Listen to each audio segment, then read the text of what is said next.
찬양하여라 놀라운 만유의 주께 포근한 날개 및 늘 품어주시는 주님 성도들아 주님의 뜻 안에서 내 소원 다 이루리라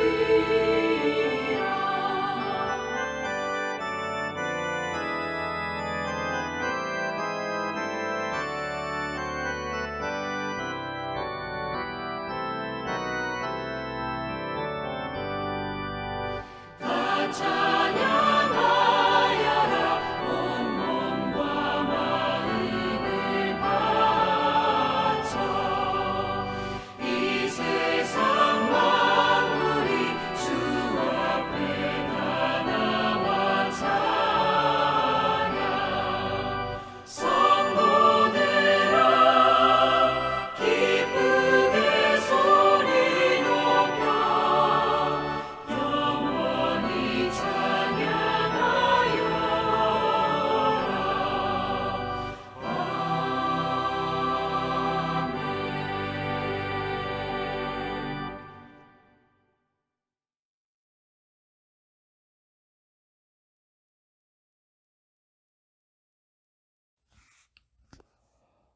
오늘 우리가 함께 나누실 하나님의 말씀은 신약성경 마태복음 7장 12절 말씀입니다. 마태복음 7장 12절 말씀. 그러므로 무엇이든지 남에게 대접을 받고자 하는 대로 너희도 남을 대접하라. 이것이 율법이요 선지자니라. 아멘. 더운 여름에 에어컨 없이 사는 것은 이제 더 이상 상상하기가 어렵습니다. 옛 어르신들이 이 더운 여름을 어떻게 에어컨도 없이 잘 보내셨는지 참으로 존경스럽기까지 합니다. 그러나 에어컨의 시원한 바람은 반드시 실외기를 필요로 합니다.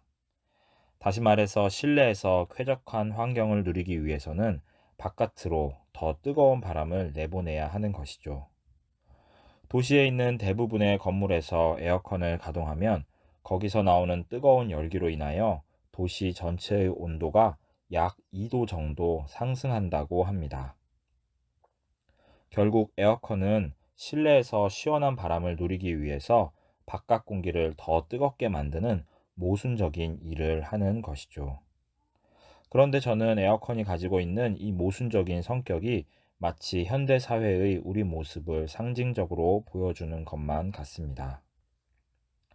이와 반대로 하나님께서 만드신 아름다운 행성 지구는 더운 공기가 차가운 공기와 끊임없이 만나고 서로 돌면서 특정 지역이 지나치게 뜨거워지거나 차가워지지 않도록 균형을 맞추어 줍니다.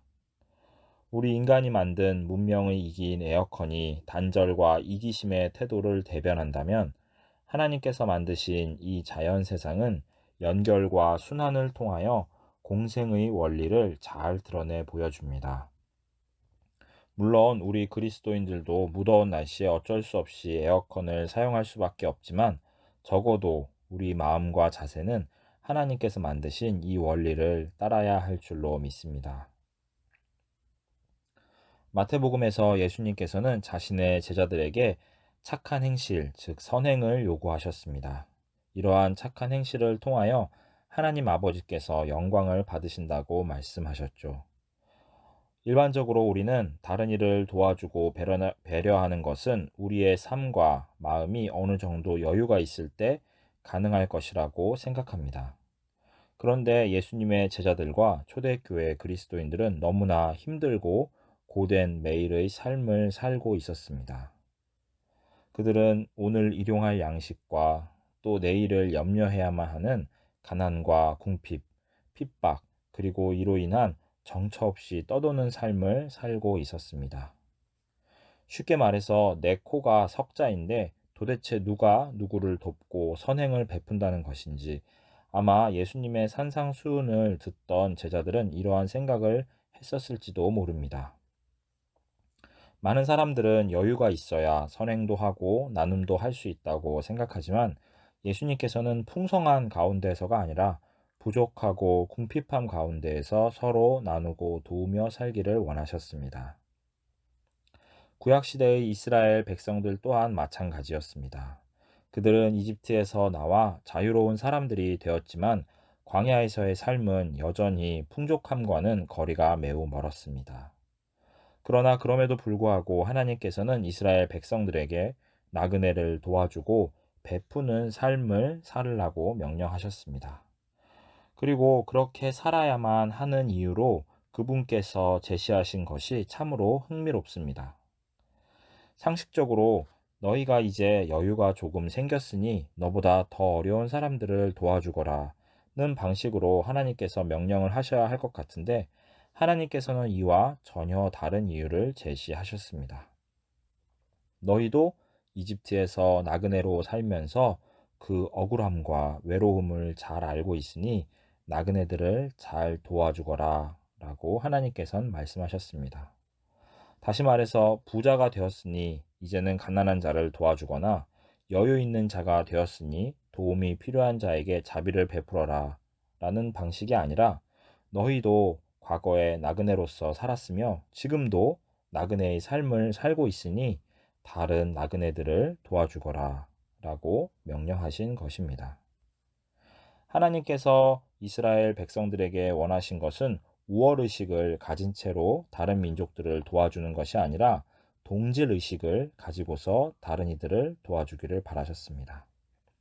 물론 이스라엘은 하나님께서 모든 백성들 가운데 특별한 이유로 선택하신 구별된 자들이었습니다. 그러나 그렇다고 해서 그들이 선민의식에 젖어서 다른 민족들을 업신여기고 정죄하는 사람들이 되기를 바라신 것은 결코 아니었습니다. 이스라엘은 선택받은 민족이었으나 선택받은 것을 자랑하는 것이 아니라 선택받지 않은 다른 민족들을 불쌍히 여기는 사람들이 되어야만 했습니다. 이것은 우리 구원받은 그리스도인들 또한 마찬가지입니다. 우리는 이미 그리스도의 보혈로 거룩해졌으며 세상과 구별된 자들이 되었습니다. 그러나 이 사실이 우리를 교만하게 만들어서는 결코 안 됩니다. 우리는 사실 하나님을 믿지 않는 사람들과 별반 다를 것이 없는 자들이기 때문입니다. 그러므로 우리가 해야 할 일은 세상을 사랑하고 죄를 짓는 이들을 정죄하는 것이 아니라 그들과 함께 아파하고 슬퍼하는 것입니다. 저는 이것이 바로 애통하는 자가 복이 있나니 라는 말씀의 의미라고 생각합니다. 예수님께서는 오늘 말씀에서 다른 이들의 마음을 헤아리고 배려하는 삶을 명령하셨습니다. 그리고 이것이 율법과 선지서, 즉 구약성서의 모든 내용이 가리키고 있는 핵심 사항이라고 선언하셨습니다. 우리는 에어컨과 같이 나만 행복하고 나만 풍족하면 된다는 단절되고 고립된 생각에서 벗어나 나의 행복은 곧 다른 이들의 행복을 위한 것이고 나의 풍족함은 곧 다른 이들의 부요함을 위한 것임을, 심지어는 나의 연약함과 부족함마저도 다른 이들의 연약함과 부족함을 위한 것임을 깨닫고 서로 함께 울고 위로하면서 이 믿음의 길을 걸어가야 할 것입니다. 바로 우리 주님이신 예수님께서 몸소 연약한 자가 되셔서 우리 연약한 자들의 모든 곤고함을 온전히 담당하시고 짊어지신 것처럼 우리 또한 그렇게 서로 기대며 서로 의지하면서 그리스도의 법을 성취해 나갈 수 있습니다. 우리 종암성서 침례교회의 모든 성도님들께서 앞으로도 이러한 아름다운 삶, 복된 삶, 진실된 삶을 살아가시기를 주님의 이름으로 축복합니다. 기도하시겠습니다. 하늘에 계신 우리 아버지 하나님, 이 세상은 더 많이 가지고 더 많이 누리고자 혈안이 되어 있으나 우리 하나님의 자녀들은 더 많이 나누고 더 많이 비우고자 애쓰는 자들이 되게 하여 주시옵소서. 연약한 자로 오셔서 연약한 자들과 함께 울고 웃으며 저들의 아픔과 상처를 돌보아 주신 우리 주님과 같이 우리도 함께 울고 함께 위로하는 자들이 되기를 원합니다. 서로 기대어 서로 도닥이며 서로 세워주고 서로 돌봐주면서 주님께서 허락하신 이 믿음의 길을 함께 걸어갈 수 있도록 우리를 인도하여 주시옵소서. 우리를 위하여 목숨까지 아끼지 않으신 우리의 주님 예수 그리스도의 이름으로 기도하였습니다. 아멘.